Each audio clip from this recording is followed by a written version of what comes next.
Hello, everybody. Dawn Riley is both an expert big boat and match racing sailor. She was the first woman to ever manage an entire America's Cup syndicate, the first American man or woman to sail in 3 America's Cups and 2 Whitbread round the world races, which later became the Volvo. Dawn is also an accomplished businesswoman, community leader, and youth sports advocate, author, speaker, TV commentator, and committed philanthropist. I'm very happy to have Dawn join me here on Skype today. So, Dawn, where did you grow up and how did you originally get into sailing? I actually grew up in Detroit, in Michigan, and a lot of people think that that doesn't allow you to go sailing, but they've never seen the Great Lakes. So yeah, I grew up in Michigan. There's quite a few sailors actually that have done both America's Cups and Volvos from the Great Lakes. So, what originally attracted you to ocean racing? What got you started? I'm not quite sure what got me started in actual ocean racing, although, the Mackinac is the big event in the Great Lakes, and I'd done, I think, 18 of them before I did my first whipbread. And I do remember a journalist saying, well, how does it feel? I'm like, it's just like a bunch of Mackinacs strung together. And he did the math. It was something like 18 Mackinacs strung together just for the first leg. But, whether it's 2 nights or 3 nights on a boat, or it's around the world, it's a pretty amazing experience to be offshore and truly, back in those days, especially in touch with nature. You've sailed around the world, obviously, numerous times and have encountered conditions that would make most sailors run for land. How do you deal with fear out on the open ocean? Well, how to counteract fear is to be prepared. And that's something that I really am baffled about right now with the amount of sailors that are out there and the boats and the amount of carnage that we see and people that aren't allowed or able to continue. And I was thinking back, with us, there was no 911.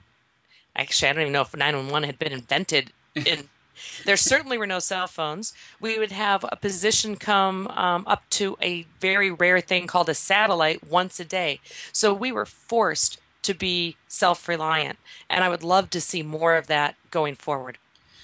You've had many amazing accomplishments in your career so far, including being the first woman to have an active role in an America's Cup on the winning America 3 team in '92, as well as being watch captain, engineer, and diver on the first all-women's team maiden in the '89 to '90 Whitbread around the world. What would you consider to be a couple of the highlights of your competitive career so far? I think that the real highlight for me would have been America True, which was an America's Cup syndicate that we put together. It was very grassroots. We did outreach. We went into the community. It's just part of what we did. It was a co-ed team, so it was mixed with men and women, and everybody there wanted to win the America's Cup, but they also wanted to make a difference in somebody's life, whether it was their own, challenging themselves, whether it was making sure they were a good role model for their daughters, or if it was going out and helping at-risk kids. So it was really a special, special thing. It had something more than just nationality about it. There was a purpose. You just mentioned, being, America True and whatnot, and I know that you've been active in many other organizations, such as U.S. Sailing and the Women's Sports Foundation. What have been some of the most rewarding programs you've been involved in so far? Well, first of all, America True, when you're going out and you're doing what we call True Youth Days and you're reaching into the community and then coming back again and again. We have a program out in India Basin in San Francisco, which this is our 11th year, and we've seen kids grow up and seen them change and seen, the progress they've made. But really, you have to turn to Oak Cliff, which is where I am right now, and it's taking the culmination of all of my experience, plus bringing in an amazing array of visiting experts and sailors and people that want to share the experiences they've had. And, we feel lucky to have been able to sail around the world and come and train new young people. So we will have 45 to 50 young individuals here this summer who will learn how to work on a boat, how to sail a boat, and how to manage a campaign. And those are skills that we're finding are not only allowing them, the graduates, to get jobs in the industry, to get on really hot boats, but also to get real jobs. We've seen some really incredible advances in technology in the boats used in the recent Volvo ocean races. What's your take on the decision to switch to a one design rather than the old box rule? Personally, I love the box rule. That is part of the challenge. That is I love the fact that you can wake up every day and go, how can I make this boat faster and what can I do? And of course, there's rules you have to work within, but it's really developmental. And that is, for me, probably one of the favorite parts for me in the sport of sailing. Now, I understand the marketing and I understand the fact that this will make the boats more reliable, but it's almost like we need to use this as a stopgap and then have a quantum shift where designers are also responsible to make sure that the boats stay together, where sailors are also engineers. Just step way back down to the rating rules. IRC inherently dumbs boats down. Yeah. They want boats that are comfortable and cruisy and slow and don't have overlapping genoas, don't have articulating spinnaker poles. It really is kind of silly. And I'm hoping that something like the HPR rule from a grassroots level will build that up. And of course, that's what we're doing at Oak Cliff. We have a boat here that has jumpers, runners, and check stays. So, for others that may be looking to get into offshore racing, what would you suggest?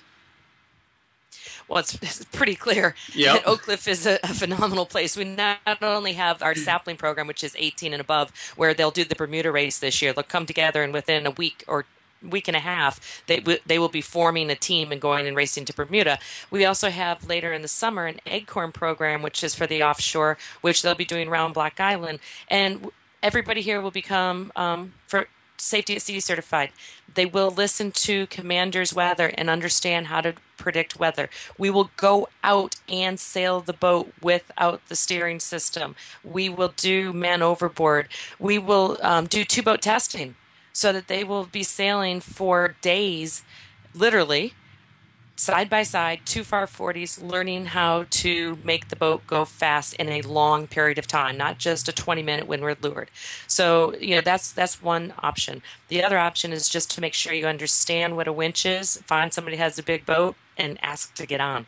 What does the future hold for you, and what's your next big project? It's a good question. I mean, right now, Oak Cliff is keeping me involved. I was only supposed to be here for 3 years. And then our benefactor, Hunt Lawrence, is like, hey, Dawn, we need to do something about the Olympics. So now we have 24 skiffs and NACRAs here so that we are doing Olympic training. I would hope that we can just keep expanding Oak Cliff. And eventually, I'm hoping that it's so big that I'm not needed here and I can go off and do something else. What that is, I don't know. Fantastic. Well, thank you very much for your time, Dawn. I really appreciate your, queuing us in on some of these questions and your answers. And I know that there's been a bunch of people who have been suggesting some of these questions, so hopefully they've got the answers that they were looking for. So I just want to say thanks again for your time and really appreciate it. Thanks. Come visit us at Oak Cliff any day. Absolutely. And should they possibly visit oakcliff.com to sign up for a newsletter? oakcliffsailing.org. Is where you go. You can sign up for the newsletter. We try to make them entertaining. If you read them carefully, you'll see our personality coming through.